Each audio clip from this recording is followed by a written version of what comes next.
Welcome to the YIVO Institute for Jewish Research. My name is Alex Weiser. I'm the Director of Public Programs of YIVO. And we're so thrilled to have you all here today for this event, New Trends in YIVO Scholarship. This event is part of YIVO's centennial celebration. We've had a variety of events about YIVO's history, about important scholarship and collecting initiatives and projects that have happened at YIVO. And this event is a part of that initiative. Coming up, we have a big exhibition featuring three sections, one with treasures from the collections, one that tells the story of the Paper Brigade, and one that tells the story of the Shrashun Library. And those are going to be opening on June 22nd, which coincides with our YIVO in America conference, which is going to be a day and change of discussion of YIVO's work here in New York, or where it's been headquartered since 1940.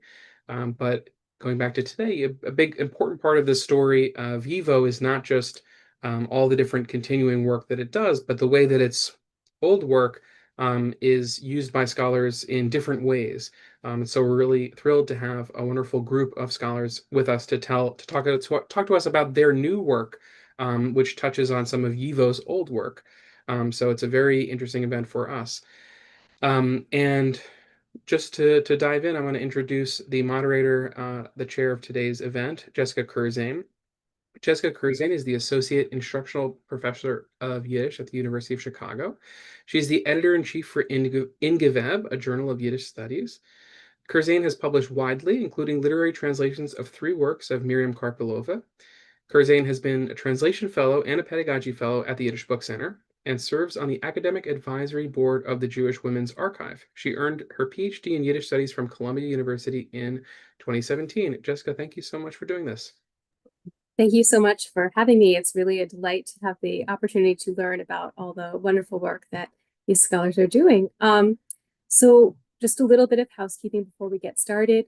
If you have a question at any point in the presentations, feel free to put your question in the Q&A.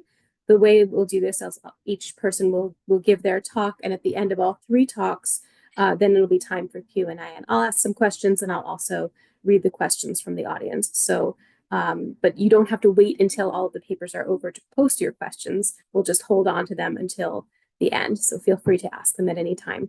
I'm going to introduce Kamil Kijek. Kamil Kijek is an assistant professor at the Jewish Studies Department of the University of Wrocław, Poland, and has been a Prince Foundation postdoctoral fellow at the Center for Jewish History and Soslin Family Fellow at the Jack, Joseph, and Morton Mandel Center for the Advanced Holocaust Studies at the United States Holocaust Museum in Washington, D.C. I won't read the names of the publications because I can't read Polish, but he has been published quite widely, and I'm very excited to hear him speak about his work today. So I will turn it over to you, Kamil. Thank you. Just let me start from turning on my presentation.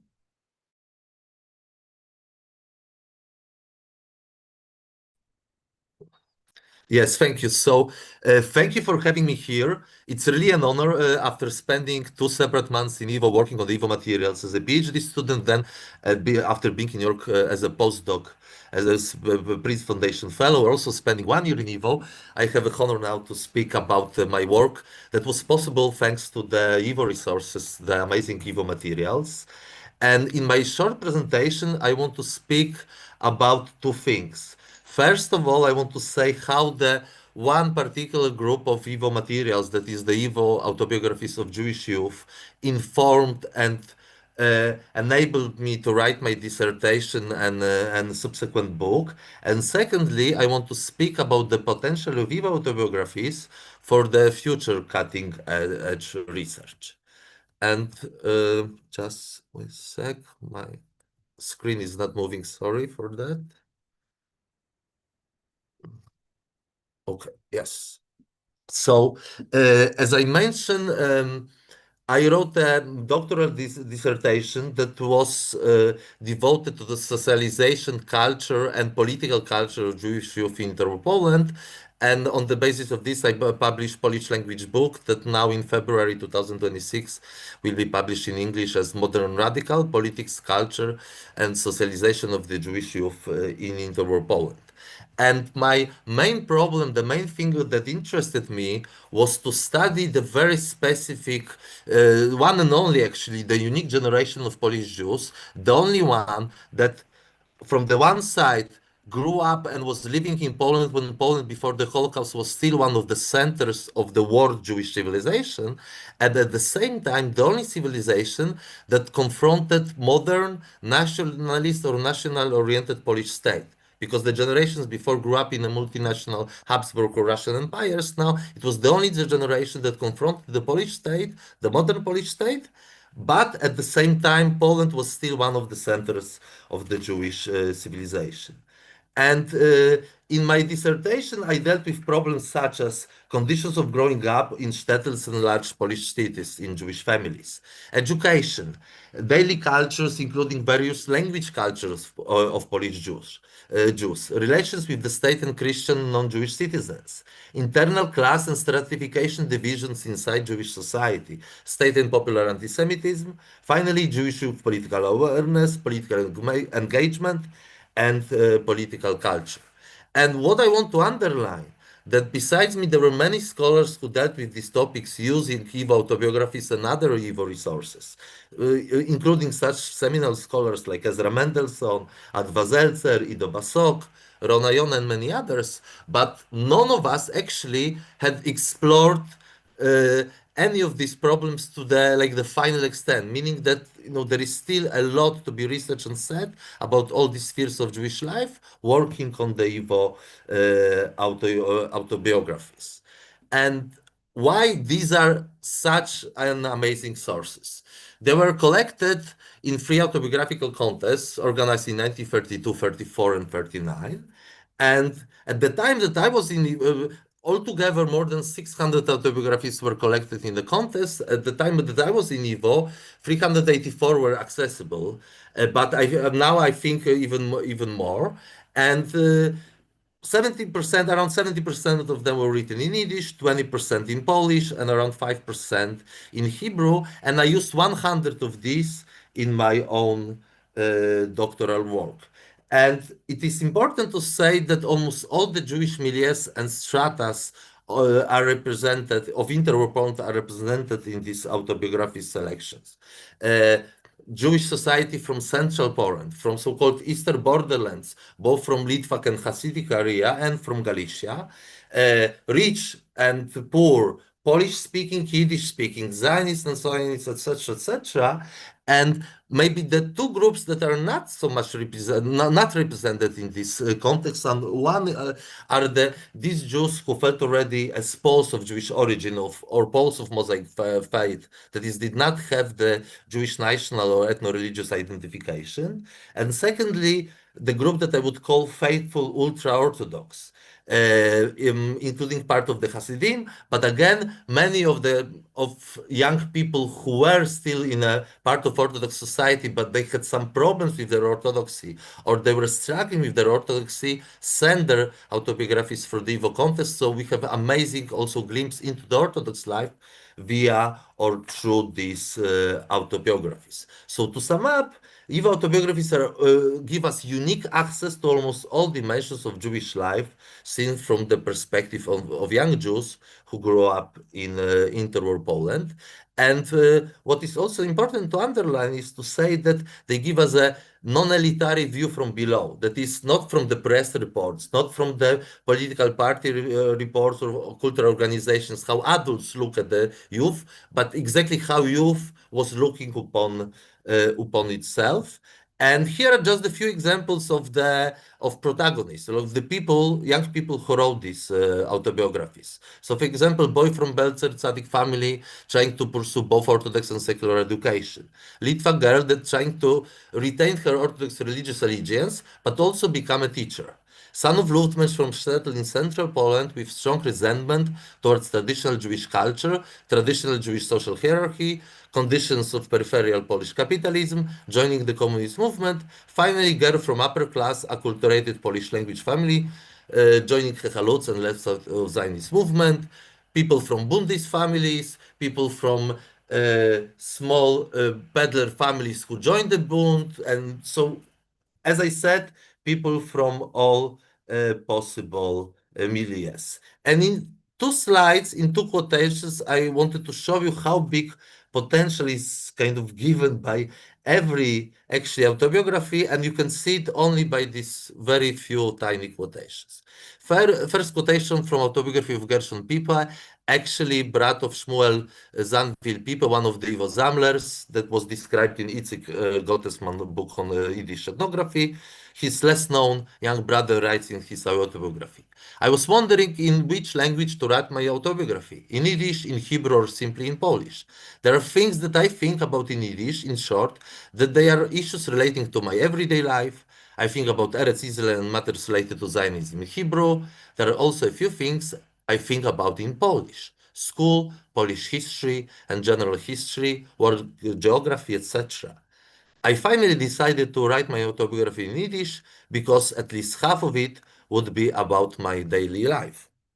And some of you probably heard or read the seminal article of Hone Szmeruk regarding Polish Jewish culture as a language policy system. And usually we kind of think about these Polish, Yiddish, and Hebrew systems like working, being in relation to one another, but kind of being autonomous. But actually, studying in autobiographies, we can see how these systems work in a life of particular people, and somehow different people use different languages in different social dimensions. Also, I used YIVO autobiographies to study the class and stratification accessibility towards different languages, depending from which social strata a young person came. For example, for whom it was really accessible to learn a modern Hebrew or traditional Hebrew, for whom it was accessible only to speak Yiddish with the parents, like the simple kind of traditional Yiddish, and who had really ability or possibility to learn secular high version of Yiddish language. So all this is provided or enabled by close study of YIVO autobiographies. Very different quotation from another author. Chaim Berl, fate of the young workers, spiritual and material tragedy. Young person starts to learn his trade at the age of 12, studies to become a tailor or a shoemaker. Other occupations are hardly accessible in the small shtetl. Parents need to pay for the children occupational education, despite that while studying they are working in the workshops of their masters. Poor papas and mamas strongly believe that their son will become professional. Shtetl parents do not have any other hope. Anti-Semitic policy threw them onto their knees. They cannot engage in the trade anymore. Peasants have already their own merchants. Commerce is already not in the Jewish hands. Stall trade was eradicated by the Great Boycott, which was strongly felt in the country. Parents became superfluous people, so they passed all their hopes onto their children. When the child is 10 or 12 years old, already needs to earn money for his family. So in this one quotation, you can really see three crucial phenomena happening in Polish Jewish or in general in Polish life in the beginning of 1930s. First, this is the restratification of Jewish life enforced by the conditions of Interwar Poland, and I guess Nicolas will have something to say about that because the YIVO economic and statistical section is very much working about this on this program. Secondly, this autobiography was written in 1934, and it was the peak of the prolonged consequences of the great 1929 world economic crisis that was felt in Poland and in Polish countryside much longer than in US or in Germany, and it very much affected also Jewish provincial economy. And this effect of the world crisis was only boosted by the state discrimination of the Jews on the job market and the great boycott campaign introduced by the far right that also included anti-Jewish violence or violence against the Christians who bought or had or sustained any economic relations with the Jews. And how it really works in the Jewish life, in the Jewish province, we can see studying this autobiography of Chaim Berl and many others. So to sum up, I wanted to say that everything, almost everything, what is important in Polish Jewish life in last 10 years before the Holocaust is addressed, and you can study it from the unique perspective using the YIVO material. And finally, in last 5 minutes, I want to speak about some of the things that were, at least for now, understudied. But again, YIVO autobiographies provide amazing perspectives for the research on this topic. And first fascinating problem that I want to mention is, that is under research, I think, concerning inter-Poland, interwar Jewish Poland at least, is the issue of Jewish transnationalism of Polish Jewry in the 1930s. And again, YIVO autobiographies provide a fascinating glimpse of how young Polish Jews perceived the Jewish world outside Poland and how they tried, or they were, their families were in connection with it. They wrote about their cousins in Palestine or United States. They wrote about Arab-Jewish conflict in Middle East and how it affects the Polish Jewish communities. They wrote about help of American Jewish organizations towards the Polish Jewry or fate of the Jews in the Soviet Union. Finally, they wrote about their hopes for the emigration.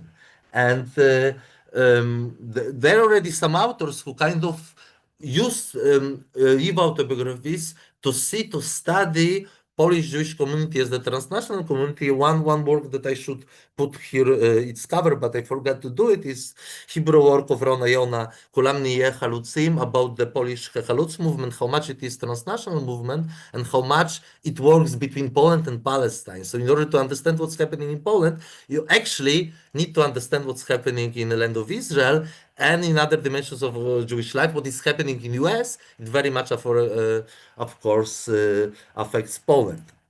And one of the groundbreaking works who kind of start to deal with these issues in this way is a very recent book of Ken Moss that you see here on the presentation, and Outchosen People, in which actually Ken showed how again Polish Jews are transnational community, how much thoughts about emigration are strong among Polish Jewry, and also actually he deconstructed this notion of that kind of I kind of very much advertised or kind of pushed forward in my own book, that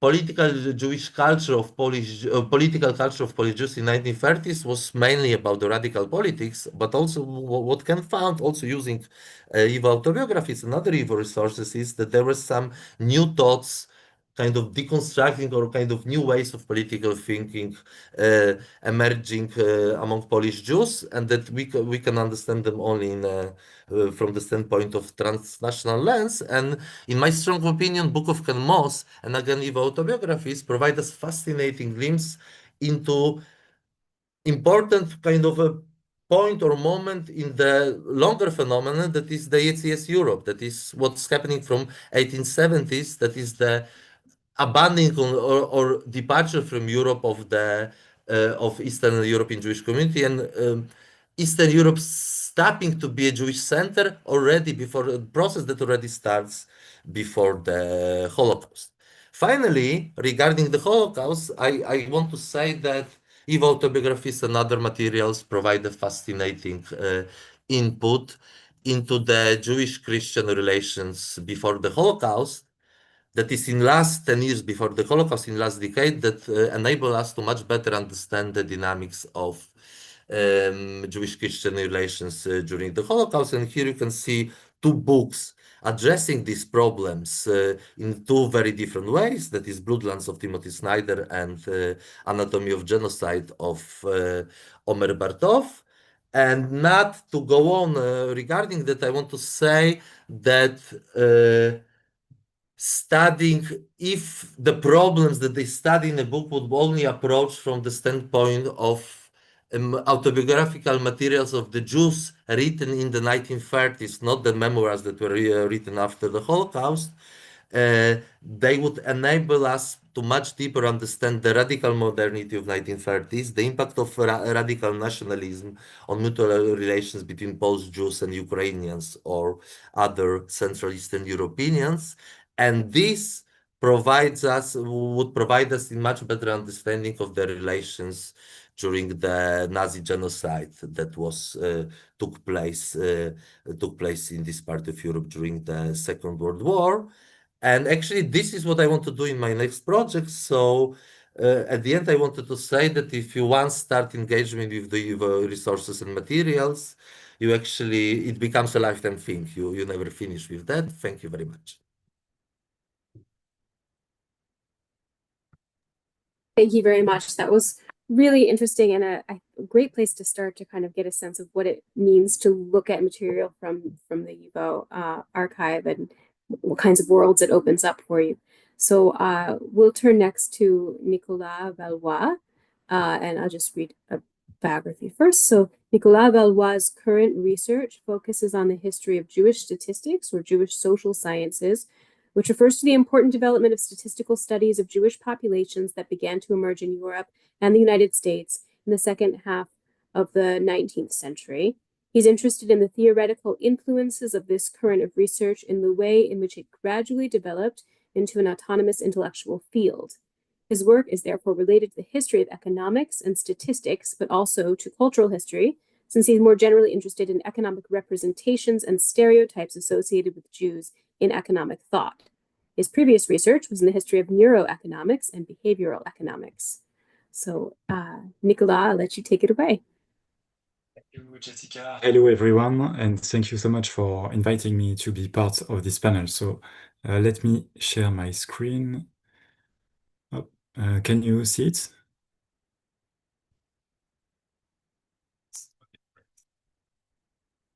So my presentation today focuses on a specific aspect of YIVO scholarship, which is the Economic-Statistical section, also known in Yiddish as the ekstat section. So this section was one of the 4 original divisions of the YIVO, alongside philology, pedagogy and psychology, and history. And this ekstat section was at the time one of the most important departments of the YIVO, but maybe nowadays it is a little less known or studied, so that's why I think it's interesting to focus on it. And I'll try to argue that it was also quite different from the rest of the institute, mostly because it was built on a pre-existing academic domain, what was known at the time as Jewish statistics, or in German, jüdische Statistik. And this difference raises important questions from the perspective of the history of science, and particularly the use of minority languages in scholarly spaces. How do such languages enter the academic sphere? What kinds of challenges or tensions arise when trying to impose alternative linguistic standards within institutional frameworks? These are the main questions that I will try to address now. And I will also briefly mention, but not fully explore, other topics such as issues of race, gender, journalism, Jewish political life, and I can discuss any of those further during the Q&A if you are interested.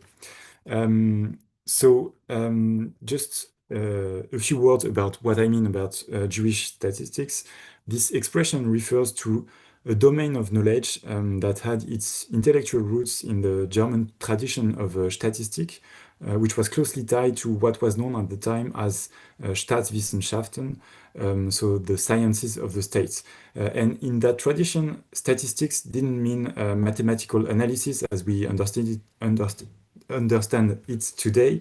It referred instead to a very large descriptive overviews of society, covering subjects as varied as agriculture, professions, climate, customs, languages, legal systems, and more. And these descriptions might include numbers or not, but they were always mathematically, let's say, unsophisticated. So if you're allergic to mathematics, don't worry, you can follow this presentation.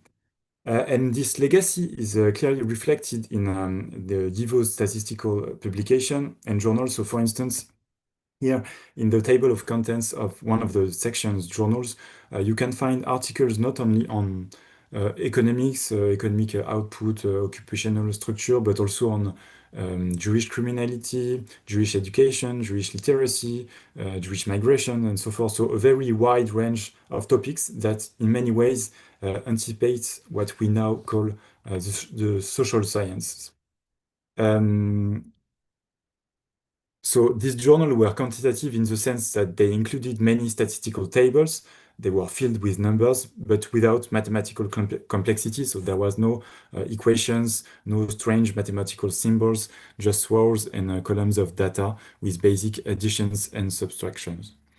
Over the course of the 19th century, the field became more and more quantitative, largely thanks to the growing availability of census data. In both Germany and the Russian Empire, state census categorized Jews as a distinct group, and this created new sources of data on Jewish population. And this data began to be studied by Jewish scholars themselves, and the field started to institutionalize at the turn of the century. In 1905, an association of Jewish statistics and a scientific journal were founded in Berlin, the Zeitschrift für Statistik und Demographie der Juden. This journal declined in the 1920s, but a new publication appeared in 1925, the Blätter für jiddische Demographie und Statistik. So this was a Yiddish journal, which was co-edited by Yakov Leshinsky, who would later become head of the YIVO's Economic-Statistical section. So now I'm speaking of the YIVO, don't worry, my presentation will be on the YIVO. So in 1926, the YIVO's Economic-Statistical section was officially created, and its first goal actually was to publish a new journal, which was called the Schriften für Economik und Statistik, and which was conceived as the successor of the Blätter, which itself had been conceived as the successor of the Zeitschrift. So, and also many contributors of this journal wrote for the three journals. And there was even talk at some point of merging the Yiddish language and the German language publication. So once again, the idea here is that the section did not emerge from nothing. It was part of the chain of continuity. Between 1926 and 1933, the section was based in Berlin, unlike the rest of the YIVO, which was in Vilna. But the section quickly ran into financial trouble, like the rest of the institute. Also in 1933, Leshinsky and his assistant, Yisroel Koralnik, were arrested by the Nazis. They were then released, but they were forced to immigrate. So between 1933 to 36-37, the section was in limbo before being re-established in Warsaw. And it was in Warsaw, in this later period, that the section was in its most productive phase, publishing a new journal called Jiddische Economik. So the key point I want to emphasize here is that the YIVO's Economic Statistical section was built upon a pre-existing research tradition, and one in which German had been the dominant language of publication and communication.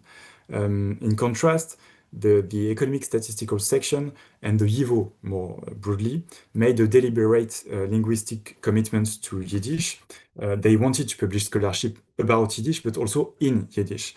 And here I want to explore the implication of this decision, this choice to use Yiddish as the medium for economic scholarship or social science scholarship, rather than German, Polish, or English.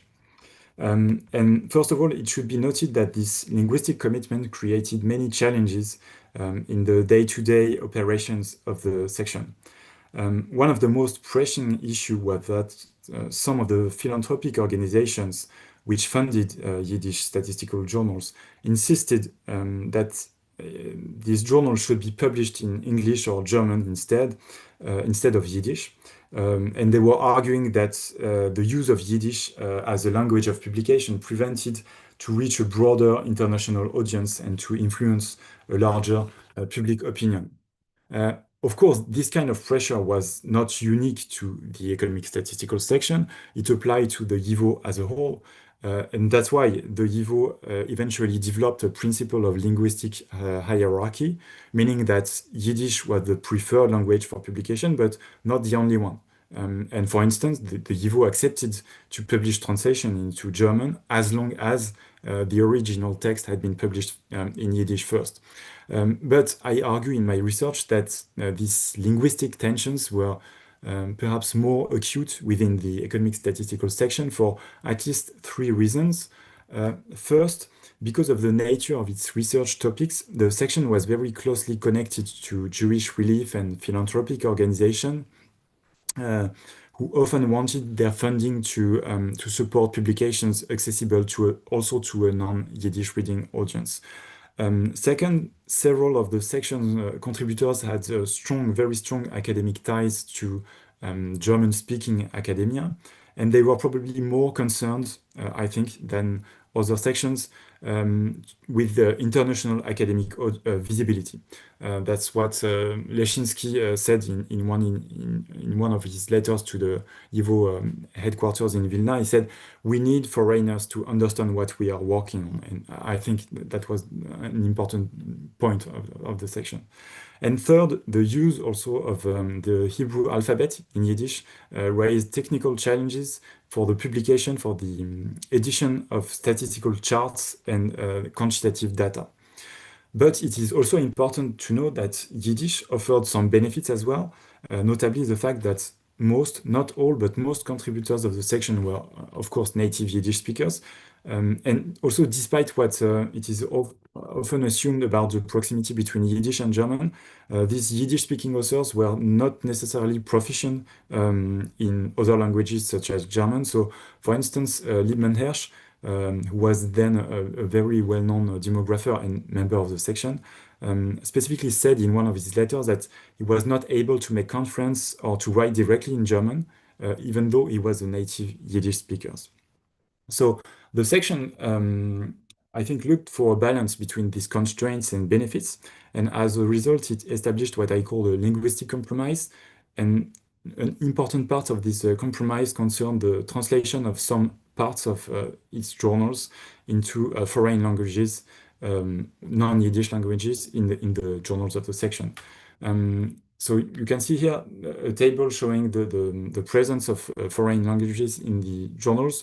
So just the basic observation here is that all of these journals had parts in foreign languages so that non-Yiddish readers could have at least partial access to the content.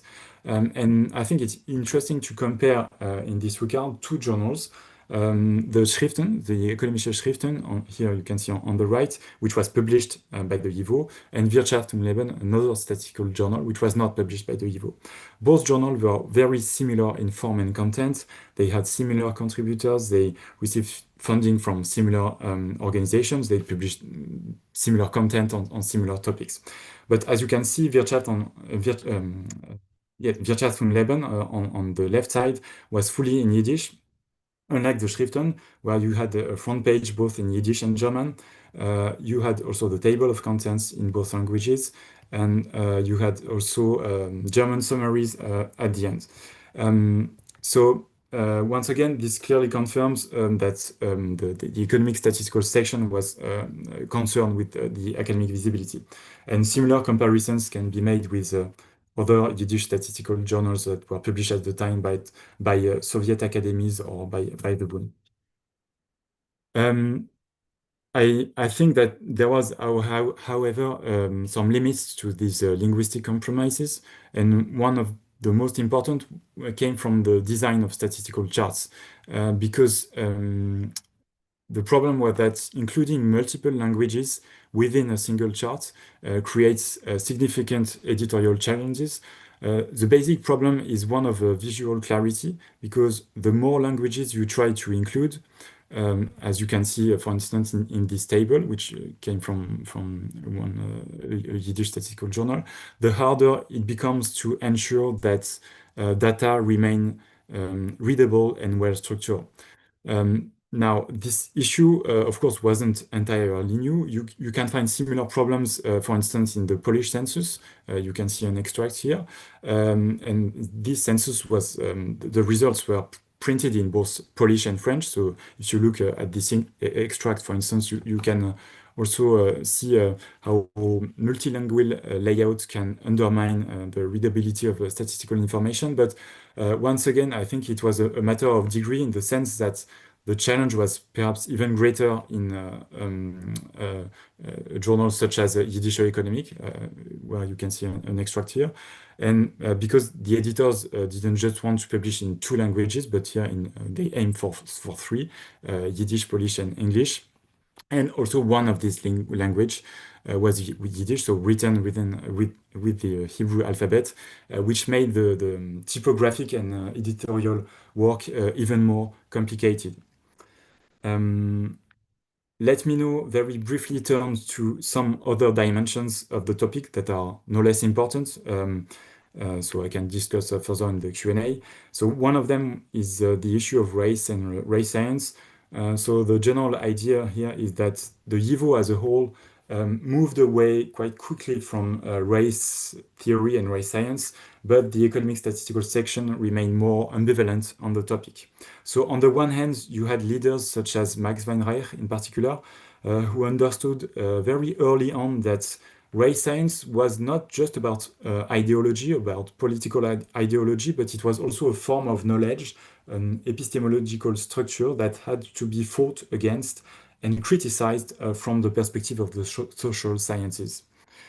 Also, obviously, after 1933, after the Nazis came to power, racial anti-Semitism became a foundational component of the German Nazi state ideology. So the intellectual attraction of race theory and race science sharply decreased within the YIVO as a whole.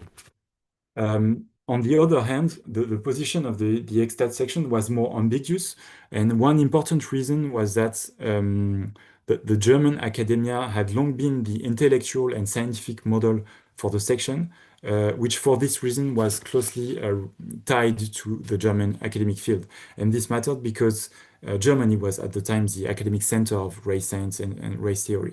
And also the main journals in Jewish statistics had long been contributing to race theory. They published a lot of articles on Jewish, on the question of so-called Jewish racial purity, for instance. In the 1920s, this started to shift. You can see in the YIVO Statistical Journal more and more publications that are critical toward the idea of racial heredity. They began to emphasize more and more the role of the environment, but they never completely rejected the framework of racial typologies. Another important issue was the section's relationship with Yiddish journalism, and this will have, I think, some connections to William's presentation. So the section adopted a model that resembled journalism more than academia, in the sense that articles in YIVO Statistical Journal were commissioned. They were not peer-reviewed. But the main issue was financial, because the section often didn't have the money to commission enough articles. And that's why many contributors were also professional journalists. They were dependent on journalism for their income. And as you can see in this table, the section relied on a very small pool of contributors, far smaller than similar journals of the times. And that's why the editors themselves were overworked and often had to write many articles on their own. Also, just a few words on the political dimensions. The section was closely connected to Jewish political organizations, especially through funding from relief organizations. In interwar Poland, the section had to navigate the major Jewish political forces, Bundism, Zionism, and Marxist Zionism, and so forth. But despite this dependence, I think that the section made real efforts to maintain political neutrality and to define a scientific identity that was different from the political field. And just to conclude on the achievements of the section, as I said earlier, the section reached its peak of development during the Warsaw period, so roughly from 1936-37 to 39. And at that point, it began to resemble a real scientific community. This took shape through two institutional mechanisms. First, a network of about 200 correspondents, mostly based in Poland, which played a very important role in the rebuilding of the section. And second, the aspirant tour, so the YIVO graduate program, which was created in 1935. Only 7 out of the 68 students specialized in economics and statistics, but several of them became major contributors to the section. And one of them in particular, Menachem Linder, became the leader of the section after Leshinsky immigration to the US in 38. And this is important, I think, because it shows that the section was able to reproduce itself in the sociological sense, meaning that it was able to train students who could carry the field forward. So an important consequence of that institutional development was the standardization of the field. So by that, I mean that over time, the section's publication became more and more homogeneous, but I think I'm running out of time. So I'll jump directly to my last point, which is about masculinization. So along with this process of standardization came a process of masculinization. And by masculinization, I mean first of all, that the section was entirely male, unlike other YIVO departments and unlike also earlier Jewish statistical initiatives. And this had a very direct consequence, which was the almost total absence of women as subjects of research. Object of research, sorry. There was not a single article published in the YIVO statistical publication which was focused on Jewish women. Occasionally, they were mentioned in passing, but more often than not, they were simply erased, even when the data were allowed for gender-based analysis. So just to give you a quick example, here on the right side, you can see a table from an article written by Leshinsky, published in Yiddish Economic. So this table shows the occupational distribution of Jews in Warsaw, and it was built from the table on the left, which was extracted from the Polish census data, which in this case explicitly distinguished between men and women. So Leshinsky could have used this data and could have analyzed the economic roles of Jewish men and women separately in his article, but he chose not to. He analyzed the Jews in general, treating them as a single undifferentiated category. So of course, this is just an example, but this was very common actually. This was the basic rule in these articles. So Jewish women were systematically erased from the statistical picture, despite the fact that they had the data, and also that we know that Jewish women labor played a central role in the economies of Eastern European Jewish communities. So why this masculinization? Of course, no definitive answer, but one reasonable hypothesis, I think, is that it also reflects the growing influence of economics as a discipline, a field that still today remains one of the most male-dominated within the social sciences. That's all for me, and thank you for your attention. Thank you very much. Fascinating talk. And I was surprised actually how much familiar some of these issues sounded from where I sit as an editor of a journal now. So we will, maybe in the discussion, we'll talk about some of that as well. So I will turn to William. I'll introduce you first. Okay, here we go. William Pimlott's current project investigates the global Jewish press, focusing on the polycentric development of Jewish journalism, politics, and aesthetics in the period from 1890 to 1920. He recently completed a visiting lectureship at Royal Holloway, University of London, on the project Global Jewish Studies as/or Holocaust Studies. And he finished his PhD, Yiddish in Britain, Immigration, Culture, and Politics, 1896 to 1910, at UCL in 2022.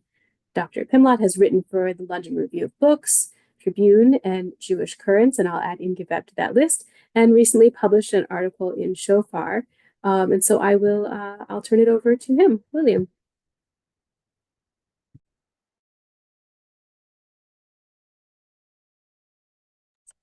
And I'd muted myself in the most predictably early Zoom COVID era way.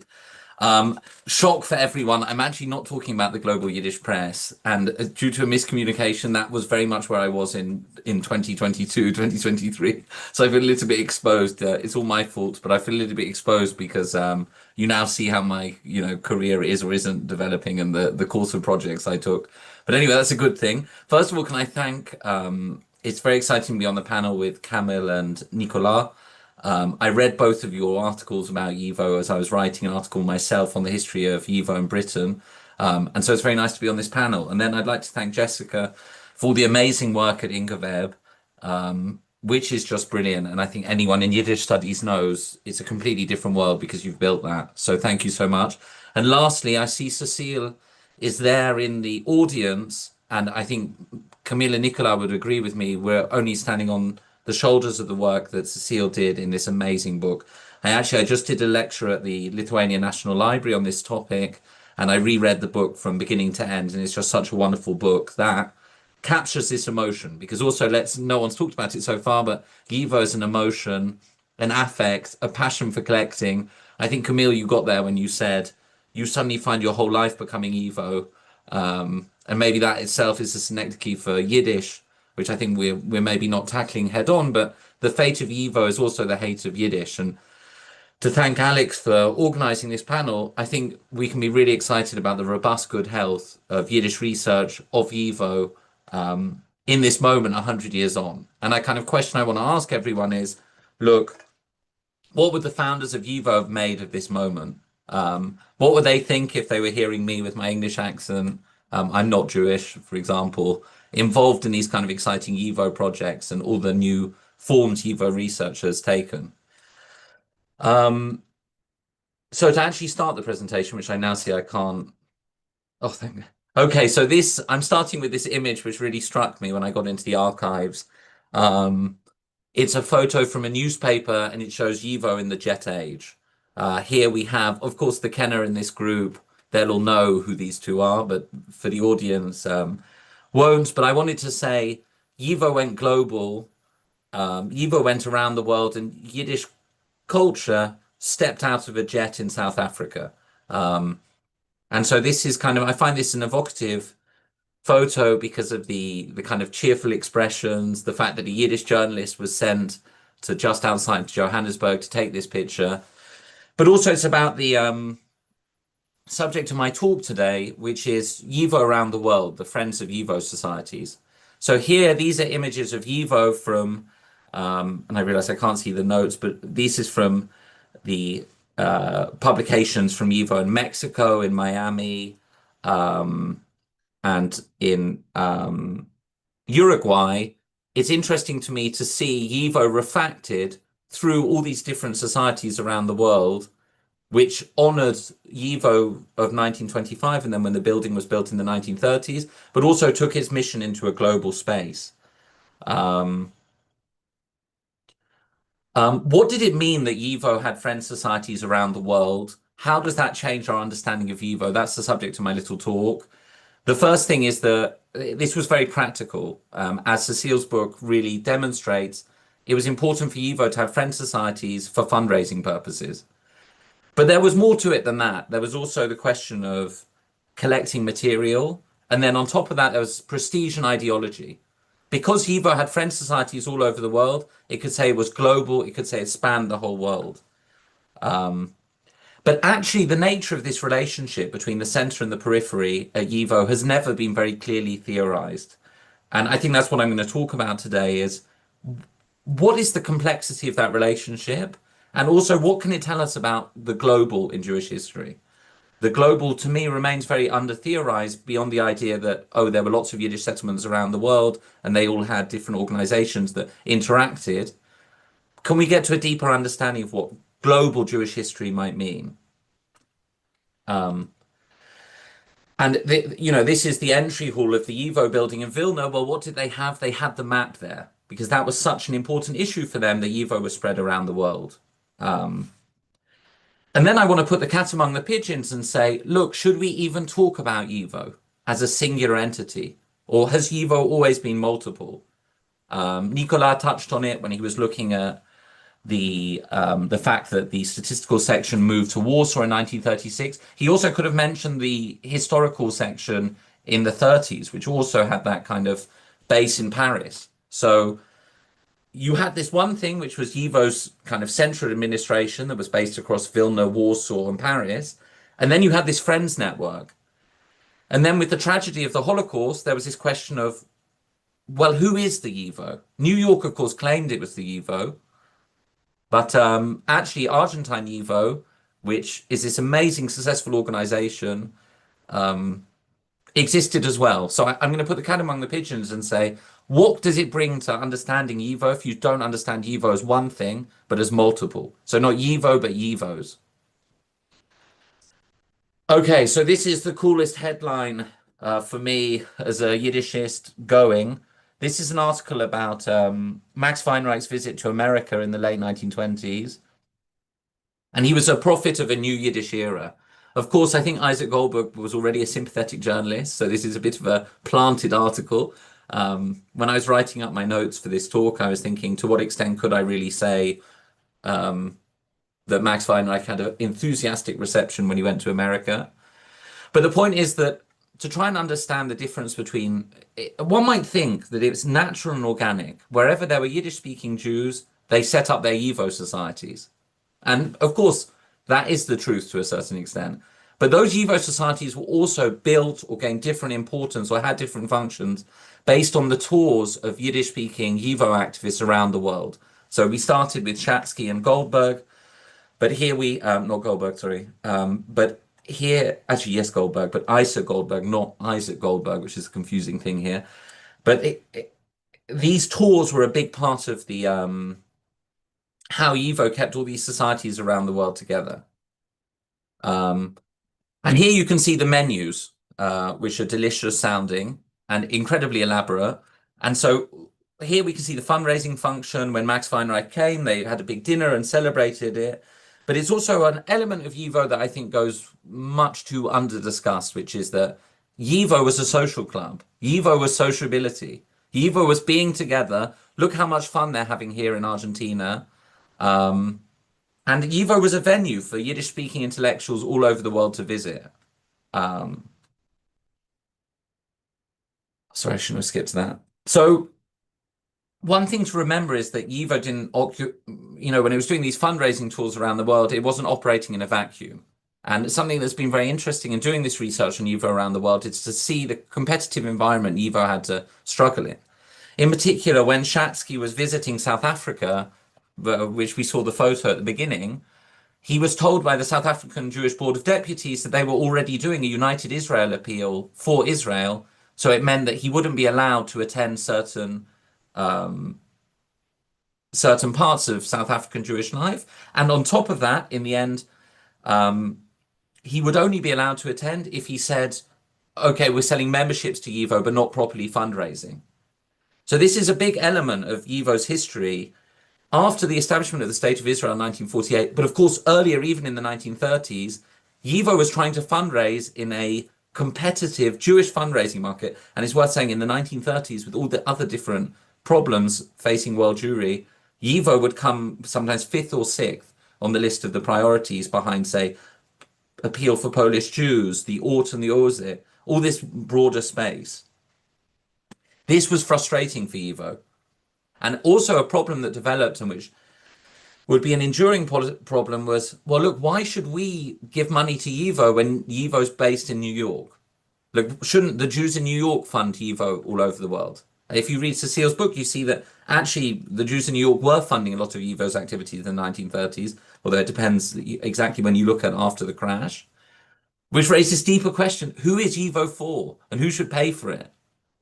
Okay, the most controversial thing in the British Jewish history of YIVO was that YIVO took Lucian Wolff, who was a great Anglo-Jewish diplomat. It managed to get his whole archive.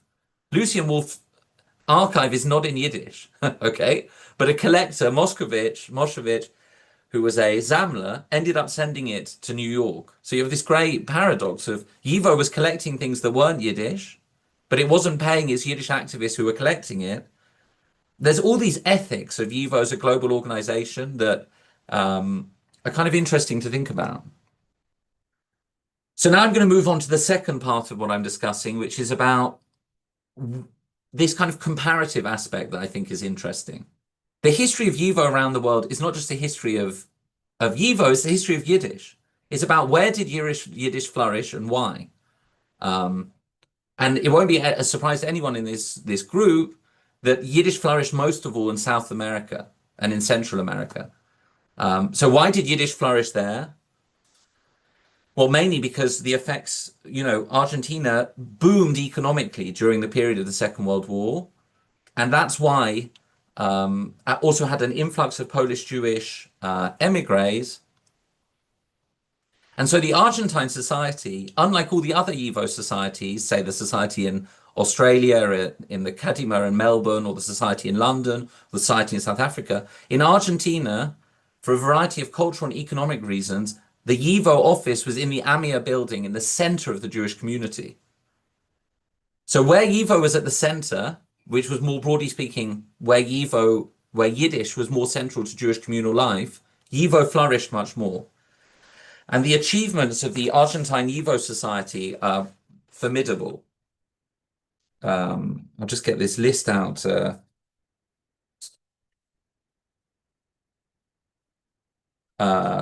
It's not, the journal they published well into the 80s of Yiddish scholarship in Argentina. There was the library, this kind of amazing 12-room purpose-built floor of the Asociación Mutual Israelita Argentina. But even it's worth pausing for thought when you hear about the achievements of the YIVO in Uruguay, which is, I don't think anyone was probably imagining hearing about Montevideo today, which is a shame because their YIVO was brilliant.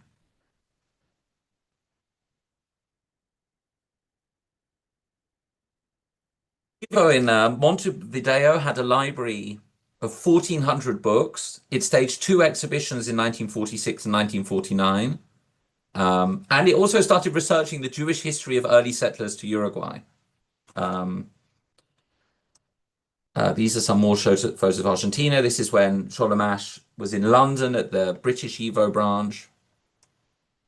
Okay, so I'm going to conclude, not conclude, but the third part of what I'm talking about is to say, I think the real achievement of YIVO around the world, it wasn't unfortunately in prolonging Yiddish culture, although that was a significant element of it, nor was it necessarily in collecting materials about these various Jewish societies, although that helped.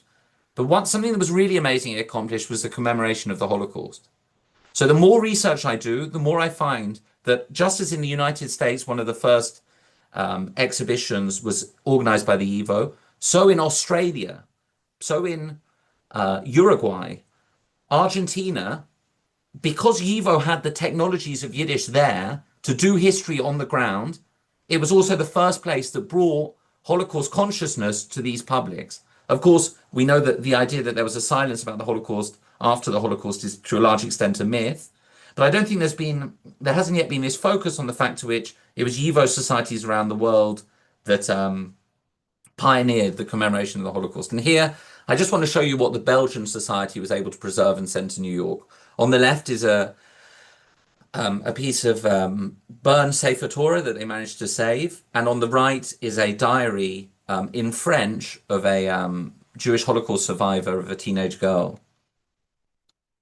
And here's images from the Argentine exhibition. The thing I think is really important about this is when Yiddish-speaking Jews were commemorating the Holocaust, the destruction was 1/3 of what they were commemorating. The other 2/3 were resistance and reconstruction, which shows a kind of radically different Holocaust memory than what we now recognize today.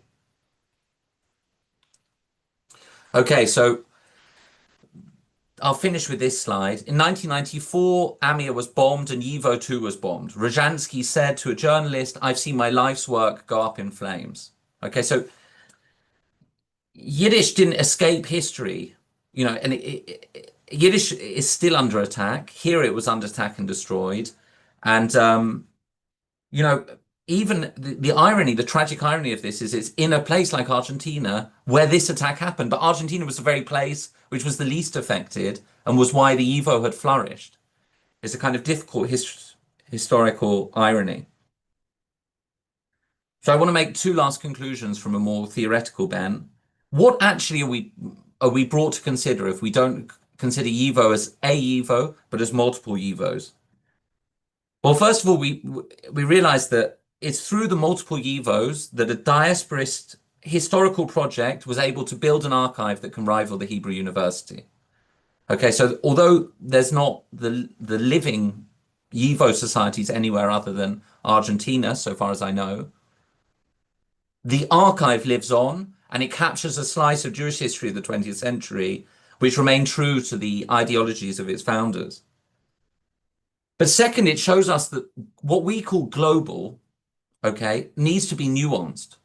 In the 30 years from 1930 to 1960, YIVO expanded globally. But after that period, it massively shrunk into effectively two main centers, Buenos Aires and New York. Now, what I would suggest as the last reflection is, well, did that also, to an extent, mirror both the consolidation of Jewish cultures worldwide, which became less diverse over the course of the 20th century, as Jewish settlement condensed into certain countries?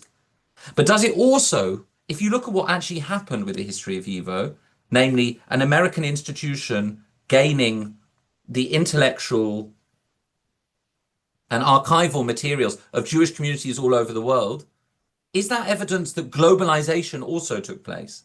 If we understand globalization as being the development of American resources and extraction from other parts of the world.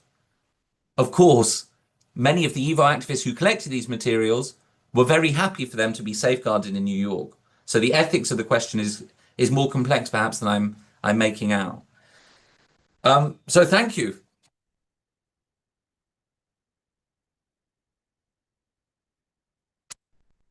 Thank you so much. I'm sitting here typing furiously because I have so many thoughts and questions. So I invite everyone who is watching this to please put your questions in the Q&A.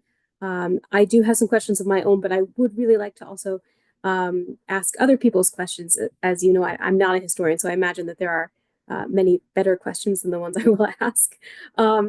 But I wanted to start off by giving you all an opportunity to reflect a little bit on what you've heard from one another.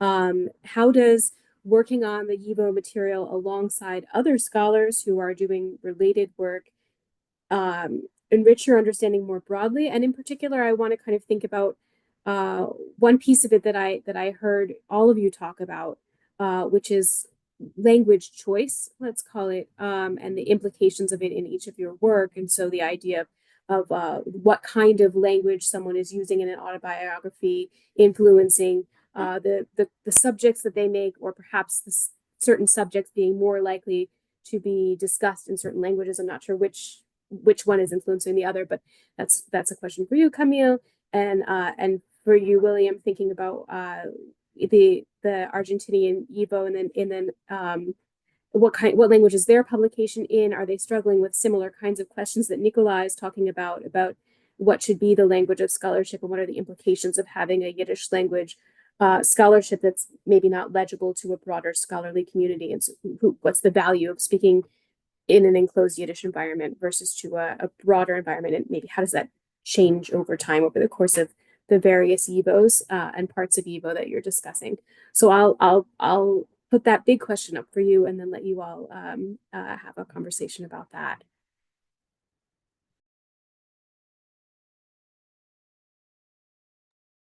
I can jump in, although it's probably you're all sick of hearing my voice and my increasingly hoarse English accent. It's a great question, this question of language choices. I mean, Yiddish in Argentinian communal life is the dominant language well into the 1960s. So they don't have the same kind of, and I don't think in the Argentine setting, they're feeling the same pressures of the German influence that Nicolas was describing.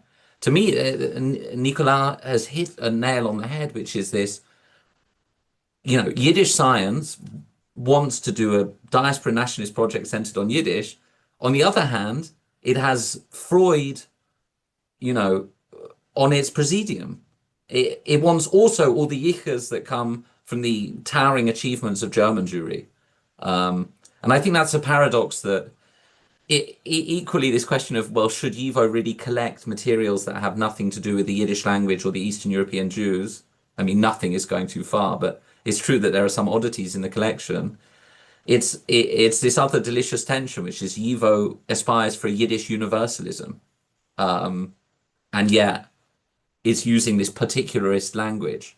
And it only makes sense in the 1930s when Yiddish is the global Jewish interlanguage, if even then you can say it is.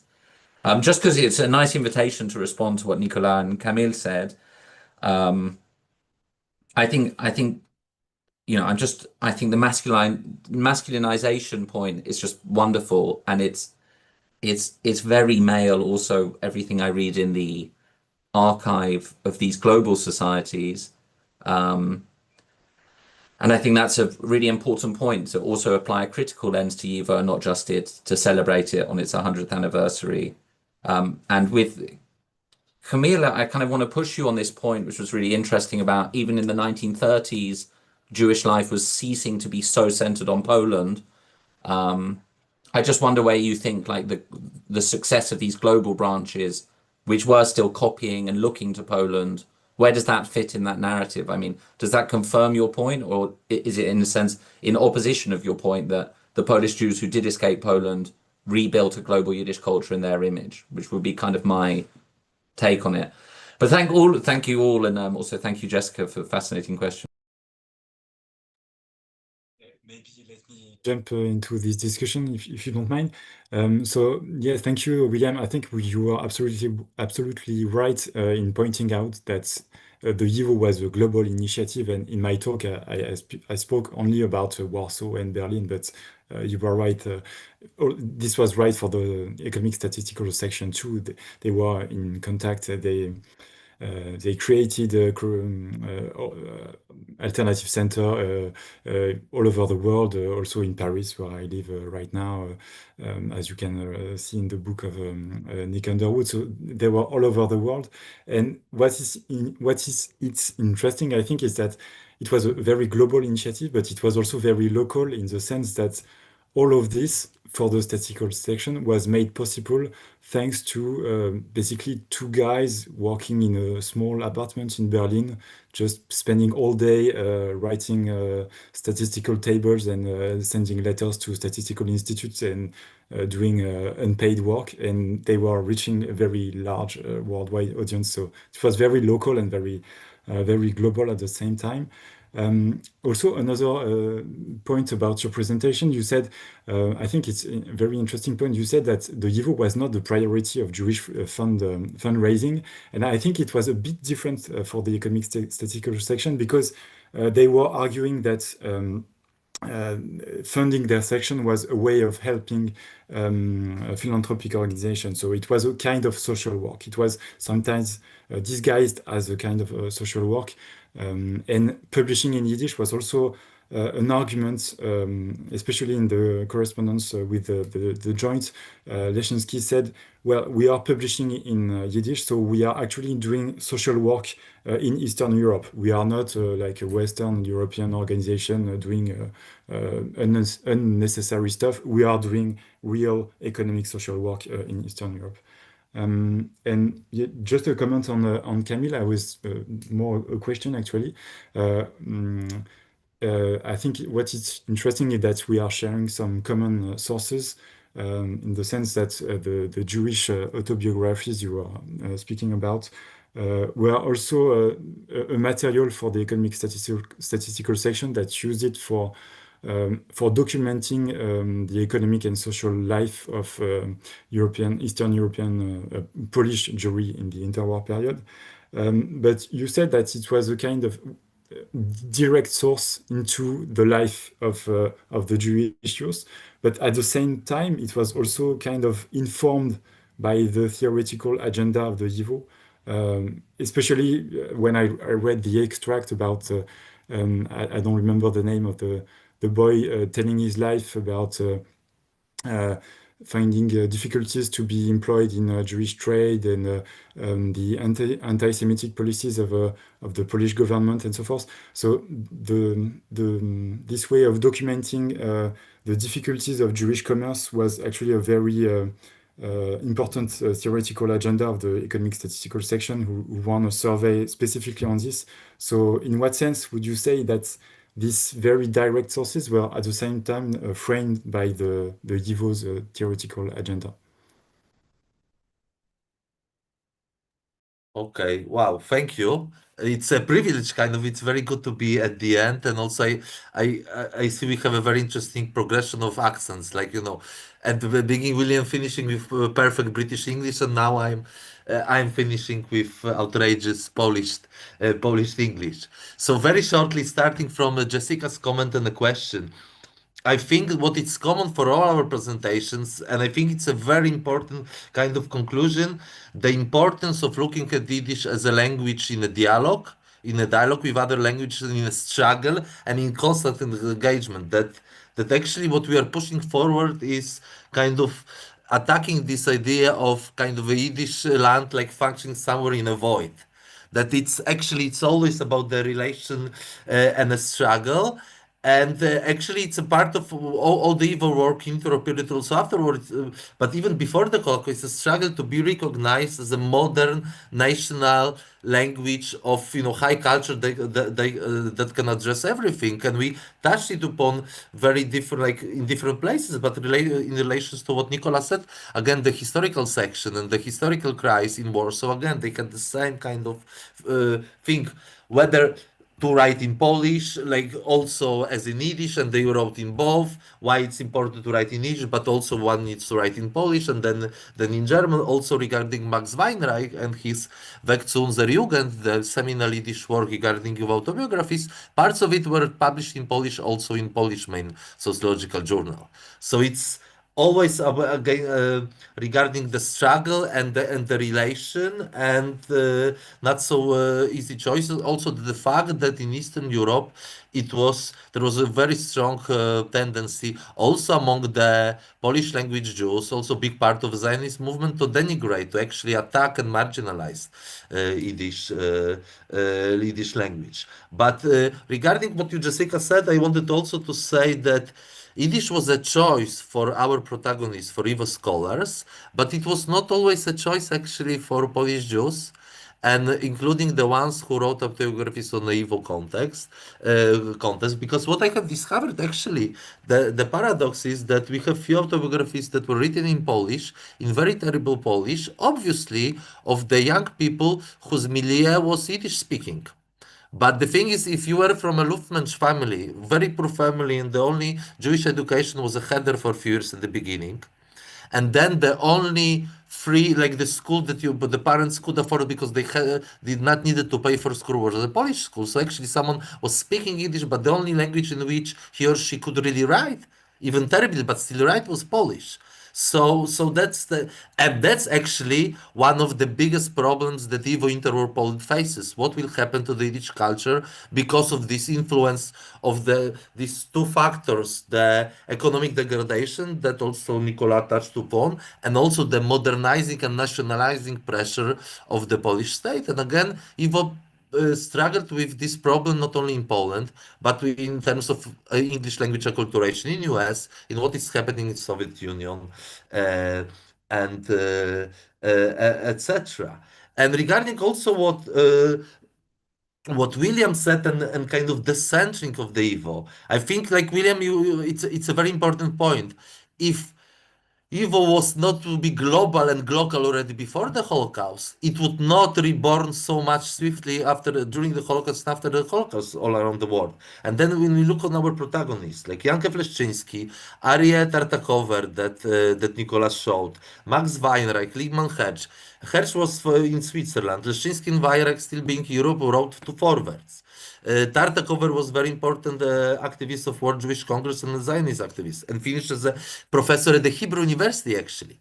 and wrote in Polish the amazing sociology of Polish Jewry. So yes, they were aware that the Yiddish culture is a global endeavor, and also it could be only saved through global measures already before the Holocaust. And of course, the Jewish youth was not aware of all these things. Not all of the young people who wrote the YIVO autobiographies were aware of this, but they were very strongly aware of the Jewish world, how much it moves, how much it shifts. And that's what was my point, that it can be found in the YIVO autobiographies. And actually adding to what William said about the globality but also locality, and about the sponsoring, giving money for YIVO. I think that Cecile Kuznits actually shows in her book, and I found it in few other sources, that many Polish municipalities in which there were Jewish municipal board members also co-funded YIVO during the interwar period. So also it shows how much it is an endeavor of a Jewish society, and through its Jewish members of municipalities, they kind of contribute to YIVO in interwar period. Nicola, regarding one last thing regarding the induced source. I analyzed 100 autobiographies, and only minority of these young people they really read before they wrote autobiography. They read the YIVO letter. They know what really YIVO is. Mostly they encountered the ad in some Yiddish language or Polish language newspaper, and they wrote their autobiographies on the basis of very short kind of characteristics what should be in autobiography. And the thing that Chaim Berel wrote about the impact of economic crisis, you did not need to be a YIVO scholar or expert to feel the importance and impact of the crisis. As a simple Jew in Poland, of boycott, of state discrimination, and the economic disaster that it happened on the Jewish street. And actually, Janke Flekszyński, that you have mentioned a few times, studied thoroughly also through interviews with people from the Warsaw Jewish neighborhoods. There is a very important study of him, another beginning of 1930s. And you know, this is the thing that it's on the Jewish agenda, not only addressed by YIVO, but any newspaper, every Jewish political party, and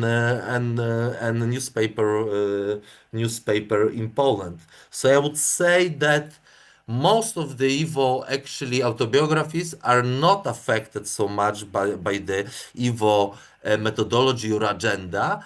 Adding to that, 30, like more than 20% of autobiographies in Polish, also around half of them have some Zionist affiliation, at least for some time. The people who contributed autobiographies, also many communists. Members of Agudat Israel writing for the YIVO autobiographical context. So actually, to the youth context, YIVO was able to kind of transcendent its political limitations and internal political struggles that again William mentioned, and Cecile wrote a lot about this in her book on YIVO Facts. So I have a question, and also there's a fantastic question from Elena Hoffenberg in the chat, and I'm going to try to combine the two of them for you, and also recognizing we don't have very much time. So to briefly ask these questions and have you answer them, how does your work looking at YIVO as an institution in the past, thinking about funding, the idea of a small number of people working to create and sustain global work, questions about methodology and agenda and language, trying to stay politically neutral, to create a scientific study in a politically volatile world. How do all of those things inform you, help you as you think about the state of Yiddish studies today? I do think that there are maybe some continuities or continued relevances to some of those questions. And then Elena's question is also, I think, about Yiddish studies today. She says, of course, thank you for these fantastic talks, and from all that your respective projects have helped us to understand about YIVO and its contributors and its audiences. And she wants to hear about your research processes. She says, from what I know of these projects, they have been long in development and specifically were helped by visits to the reading room to work with physical materials before the release of the Edward Blank Vilna collection. Did that digitization project shape your respective projects? How does the digital availability of so much of YIVO's interwar material shape our understanding of the YIVO itself? And what might we miss by only reading digitized sources? And just to combine the two questions, I do think that question about digitization is also a question about kind of the global nature of Yiddish studies in a time when there's global access to YIVO resources or some YIVO resources. So I'll throw that out there and let you all talk. And I do want to note that we are ending in 10 minutes. So try to kind of keep your answers as concise as you can, though the questions are big. I suppose if we're doing it in the round, I'll give a very concise and very prompt answer. Something I was thinking a lot, because it's the 100th anniversary, I think we should all be thinking about the exact question you ask. Like, what is the future of YIVO? I'll say two things on that quickly.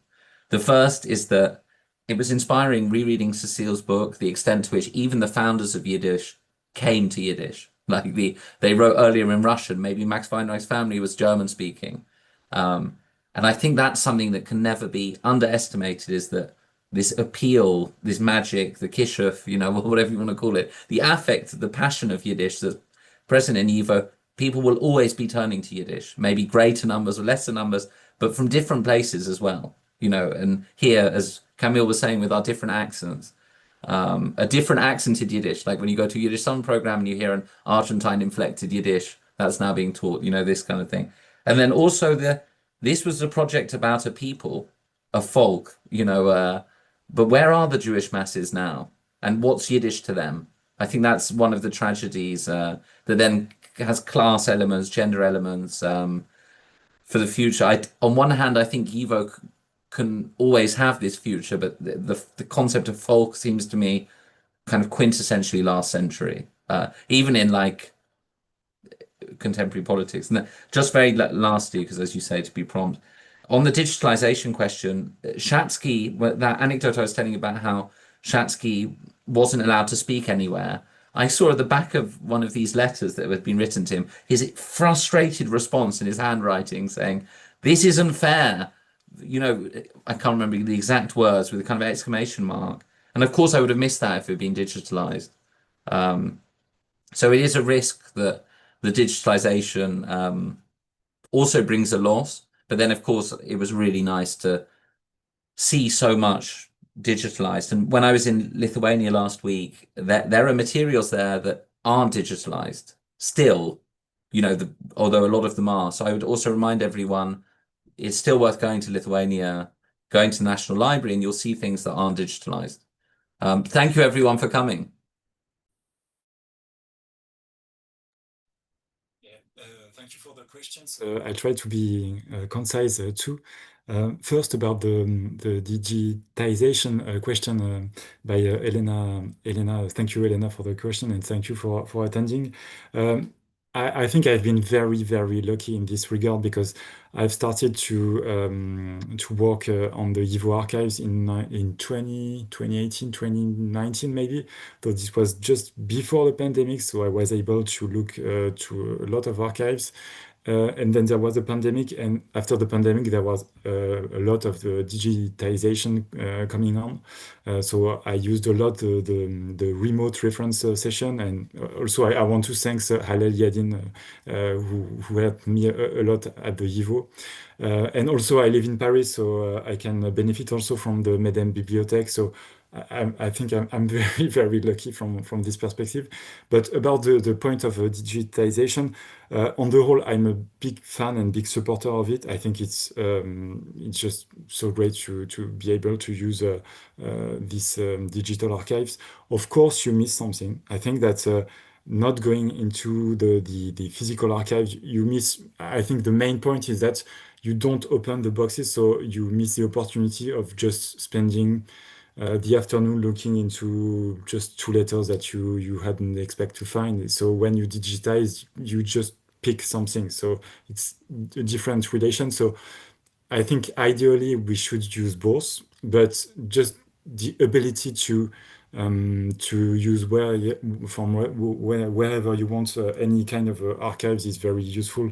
Just 2 weeks ago, I'm participating in a research project on the Brest-Litovsk ghetto, and I was able to send extracts from YIVO archives to a colleague just in 2 minutes. And 4 or 5 years ago, I would have to go to New York. So I think this is a real game changer. And about the future of Yiddish studies, I think that one name that came back into the discussion is Cécile Kuznits. I think she made a real a central contribution to the literature on the YIVO and more generally on the Yiddish studies. So I'm speaking for myself, but my work is just merely, I hope, a footnote on her book. But what is fascinating, I think, is that after Cécile's work, you can still find exciting. There are still so many archives to work on. Just to give, and Elena is a good example on this. Elena Offenberg, who asked this question, because in my archive there are many authors that are not really known or studied. For instance, Liebman Hersch, that I mentioned. Elena worked on this. On this very important scholar whose archives are in whose personal papers are in the YIVO archives. And I think Elena made a real important contribution in the literature working on this. Also on the Gemiles Reset Cases. But I think there are so many archives still to work on after this. So I think almost all of what was important was said. So I'll just say a few sentences that I totally agree with Elena that digitization is amazing thing, but if we'll just work with digitized material, we will not go to YIVO archives and see some material physically. We'll miss something. But I wanted to say about the first stage that for me also as a teacher, as a history teacher, and I teach students who study Yiddish at my Jewish studies department, but it's very hard to convince them at the very beginning that, don't be afraid, just take the Yiddish sources and read the manuscripts. Now, having it digitalized and having the opportunity just to show students, read 1 to 3 pages, see if you can read it and what it says to you, it's an amazing kind of pedagogical tool and makes for you much easier to convince people that they could become a scholar. But at the end of the day, if you want to do really serious scholarship, you should start from the YIVO blank correction and use the digitalized material. For example, now when I will do some Holocaust microhistory of Holocaust of one particular area, I just very easily could read from home, not from New York, all the autobiographies that are from this area. But at the end of the day, if you want to do a very serious scholarship on some particular topic, that YIVO sources are important, you should go to New York. Myself, I contributed very much. Also, like I gained a lot of from what William said, that physically I found some things because I was working in my archive, and also what Nicolas said, talking to archivists. In my case, Truman Morer and Leo Greenbaum, they were essential in my own work and in my own book, and also meeting other scholars in the YIVO reading room, working on similar topics, including Igdo Basok, Cecile, and other people. I think that's a wonderful way to bring in actually what one of Cecile made a comment about how we're all describing ways that YIVO creates a kind of community. So thinking about the people you meet in the reading room also as a kind of community. A good place I think to end is to say that it was just really a pleasure to meet all of you and to be in this community with you, and to be able to do it virtually is really an advantage of the global nature of YIVO and the ways that it continues to have that kind of global reach, and the different ways we can continue to engage with each other across physical space in this closed digital space. So thank you to our conveners for putting this together, and to thank all of you for your wonderful scholarship.